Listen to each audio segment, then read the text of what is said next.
낡은 정치를 바꿔라! 서민을 보호하는 정당이 되고 민생 문제 해결하겠습니다.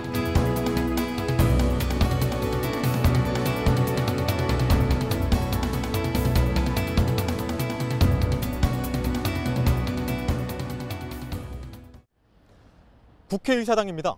4년 전 19대 총선, 후보들은 이곳 국회에 입성하기 위해 수많은 공약을 내놨습니다.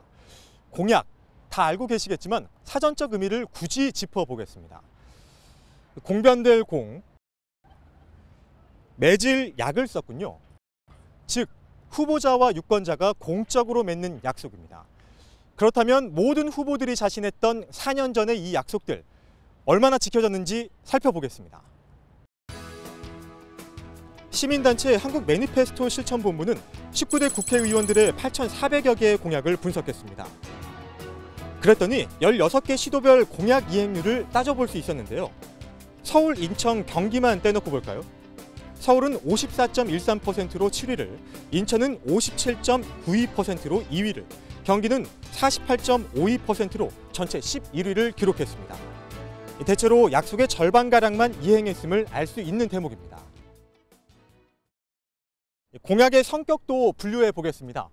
서울과 수도권 의원들의 후보자 시절 핵심 공약 5개를 추리고 모아서 분석해 봤더니 일자리나 복지 등 민생 공약보다 재개발이나 철도 사업 등의 개발 공약 비중이 더 높음을 알 수 있었습니다. 아무래도 지역 주민들의 이목을 끌기엔 동네 개발 공약이 더 유리하겠죠. 자, 그럼 이제 동네 개발 공약을 더 자세히 들여다보도록 하죠.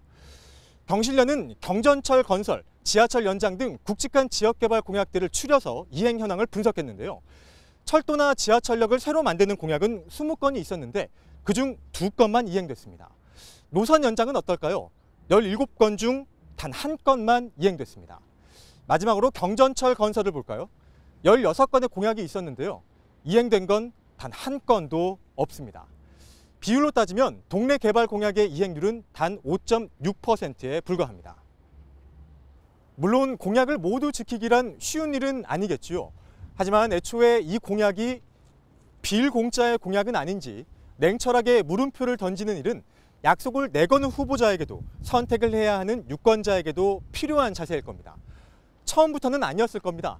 하지만 결과적으로 빌공짜가 되어버린 19대 국회의 공약들. 김지 기자, 현장에 직접 다녀왔죠? 네, 그렇습니다. 방금 리포트하신 것처럼 갖가지 공약들이 꽤 무산이 됐는데요. 구체적으로는 개발과 관련된 공약들이 빌공짜 공약으로 돌아갔습니다. 현장에는 전혀 진척이 없었던 공약들도 있었습니다. 현장에 나가봤습니다. 제가 지금 나와 있는 이 지역은 지난 19대 총선 후보의 공약대로라면 새로운 지하철역이 생기고 두 노선이 연결됐어야 하는 곳입니다.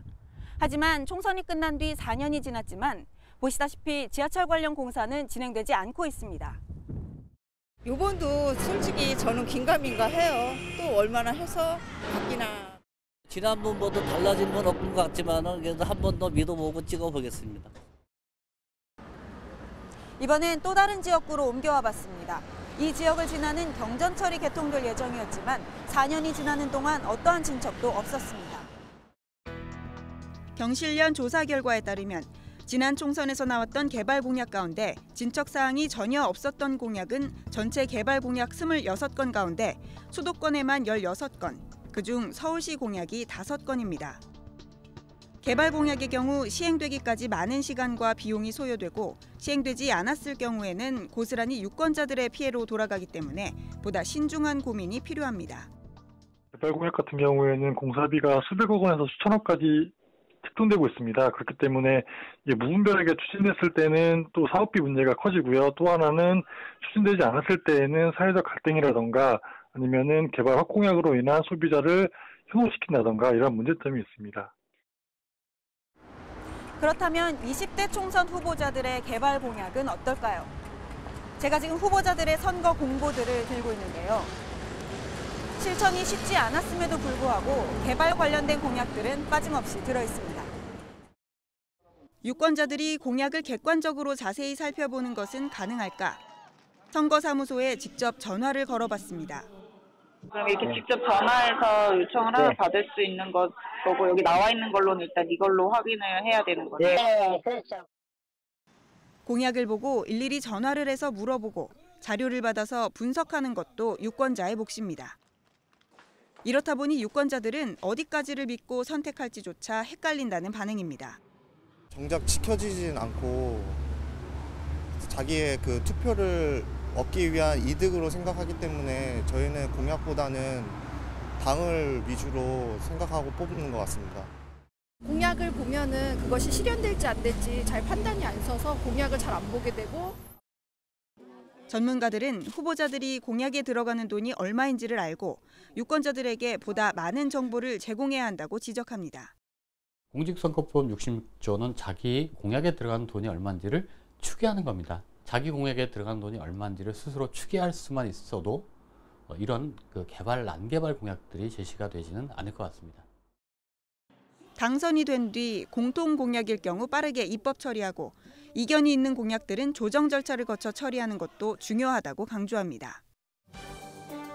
제20대 국회의원 총선거가 이제 닷새 앞으로 다가왔습니다.